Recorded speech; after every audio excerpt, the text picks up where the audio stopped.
The Royal Show in Pietermaritzburg was host to Powasol Eventing's first ever Endurocross race. Months of planning and long hours building the track in the main arena brought in a large crowd, and with that, some of SA's top riders. We're here at the Powasol Enduro. Looks like a good event. I had fun yesterday. Very professional organised, so well done to Klint and them, and just hoping for a good day. They've set it up so nice. It's really, really lekker. Weather's awesome. Track's a bit slippery early in the morning, but yeah, no, it's good. I think it's smooth, consistent, and yeah, just try and see where I place, eh?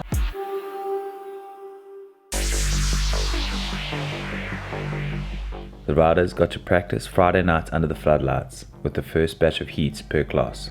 Saturday, the race was split into 3 groups: Hobby A and B classes, Expert A and B classes, and Pro, each A and B classes. Accumulating points for the next day, where the final would see the best riders of their class compete.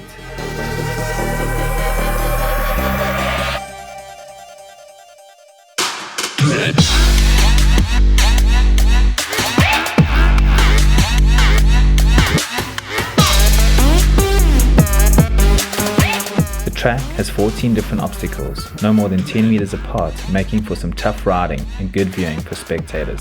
Thanks to the Powasol Master Track Builder, Brett Redden.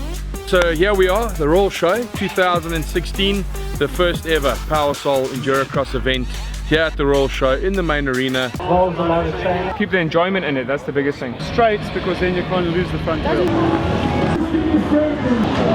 So let's have a check at the first obstacle.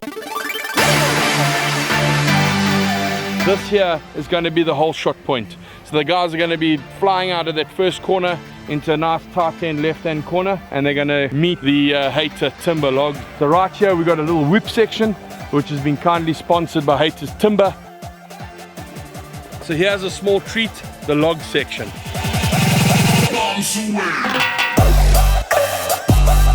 Alfie Cox Racing, this is going to be his little triple log jump. It's going to be radical. KTM Durban, fresh on the block, nice big left-hand berm sponsored by you guys. We're going to take you up to one of the biggest obstacles of the day, the Rockler tabletop with a nice little drop-off on the end.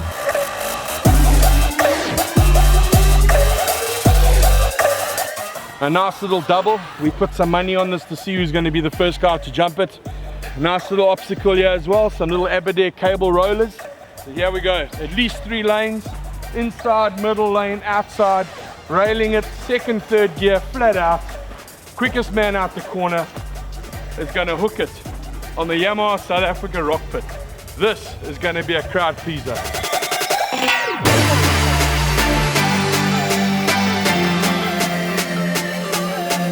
We've got a lekker big cable jump or a roller for the not so good guys. These babies have been sponsored by Reclaim.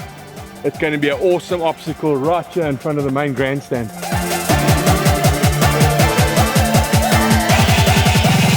And then it's going to be on the gas to the Talisman finish line, which is right over there. The cool thing is you get to race for 8 minutes plus a lap if you're hobby, 10 minutes plus a lap if you're expert, 12 minutes plus a lap if you're a pro.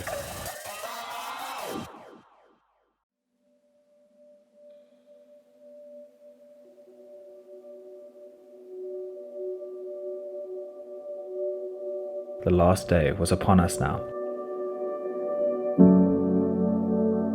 Time to leave the worries of the previous day's mistaken washouts and incorrect lines behind us, only to learn from our past to better our plan for the final day's race.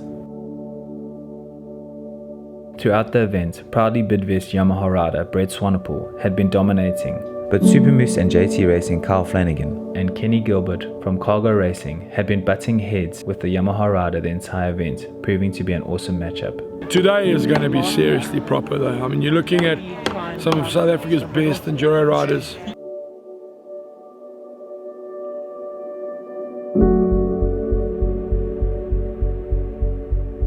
It's the final, so all the fast guys are in the heats together, so yeah, it's just going to be hopefully no mistakes and keeping it smooth but fast.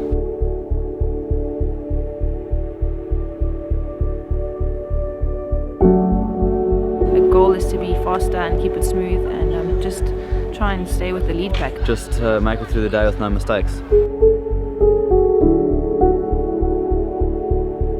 If you get a good start, you obviously have a better chance to do well at the end of the day. Just stay on the bike today.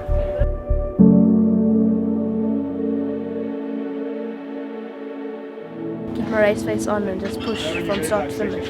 Just gotta go out there and race my own race.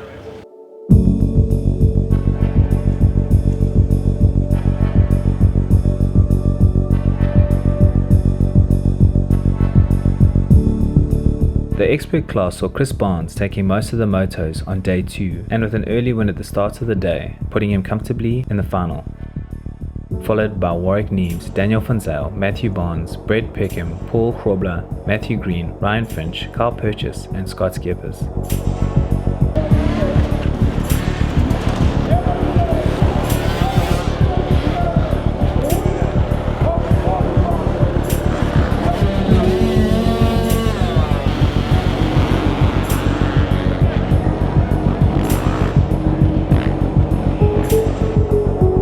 The Pro class was dominated by Brett Swanepoel, keeping a good pace on every lap.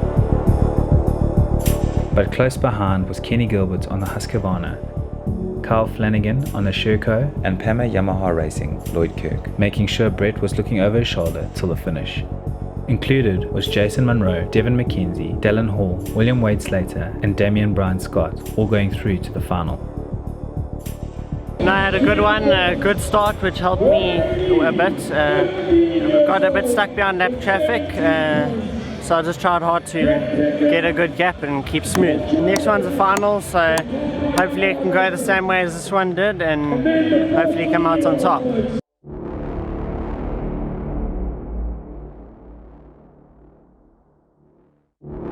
A few repairs to the track and a small rest before the final, with hobby class first up on the list.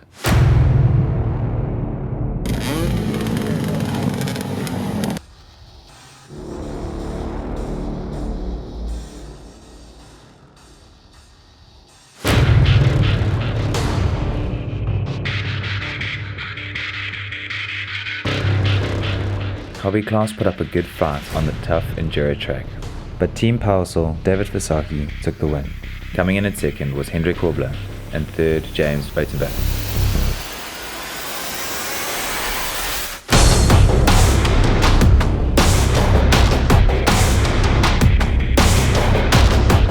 Straight out the gate, the expert class final saw Pama Yamaha rider Daniel van Zyl taking the early lead, battling it out with Chris Barnes. The boys were neck and neck throughout the race.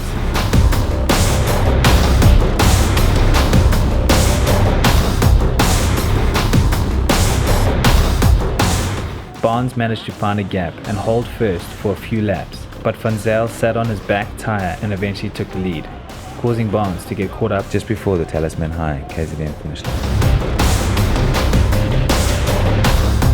So sorry. I've never been this far before. The pro final once again saw proudly Bidvest rider Brett Swanepoel dominating the start, but a small mishap allowed Sherco's rider Kyle Flanagan to take control. But Swanepoel was not giving up that quickly and fought his way back, both riders gunning from the outside line over the DOJ petroleum barrels, but unfortunately Flanagan catching Swanepoel's back tyre and losing his spot in the lead. Right behind the boys was Pana Yamaha rider Lloyd Kirk.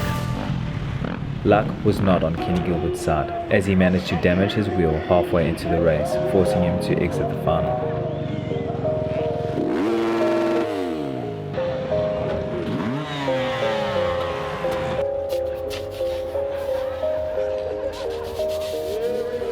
In the end, two Yamaha riders took podium slots, with Brett Swanepoel in first, followed by Kyle Flanagan and Lloyd Kirk coming in third.